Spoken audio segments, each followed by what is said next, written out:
इतिहास में कुछ राजाओं का शासन लंबा होता है और कुछ का बिजली की चमक जैसा। क्षण भर दिखाई देते हैं पर दिशा बदल देते हैं। ये कहानी है राज्यवर्धना टू की, एक ऐसे शासक की जिसका समय कम था लेकिन असर गहरा। 7वीं शताब्दी की शुरुआत। उत्तर भारत का राजनीतिक आकाश अशांत था। गठबंधन बनते भी थे और टूटते भी उतनी ही तेजी से उभर रही थी वर्धना डायनेस्टी की शक्ति। लेकिन शक्ति जितनी बढ़ती है, खतरे भी उतने ही बढ़ते हैं। ऐसे समय में राज सिंहासन संभालते हैं राज्यवर्धन टू, युवा, साहसी और युद्ध का अनुभव रखने वाले। पर उन्हें विरासत में मिला शांत राज्य नहीं, जलता हुआ मोर्चा। सीमा पर संघर्ष भड़क उठता है। विश्वासघात की खबरें दरबार तक पहुंचती हैं।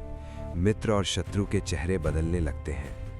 राज्यवर्धन फैसला लेते हैं, रक्षा नहीं, सीधा अभियान।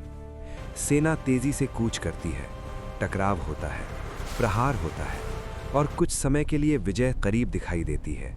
लेकिन इतिहास का सबसे खतरनाक वार हमेशा सामने से नहीं आता। जहां जीत दिख रही थी, वहीं छुपा था छल। युद्ध भूमि से नहीं, विश्वास से वार हुआ। राज्यवर्धन टू का अंत अचानक और रहस्यमयी परिस्थितियों में हुआ। शासन छोटा रहा, पर उसके बाद इतिहास की रफ्तार बदल गई। सत्ता पहुंची उस उत्तराधिकारी तक जिसने आगे चलकर उत्तर भारत की दिशा ही बदल दी, सम्राट हर्षवर्धन। कुछ राजाओं का समय लंबा नहीं होता, पर उनका प्रभाव युगों तक गूंजता है और वहीं से इतिहास नया मोड़ लेता है।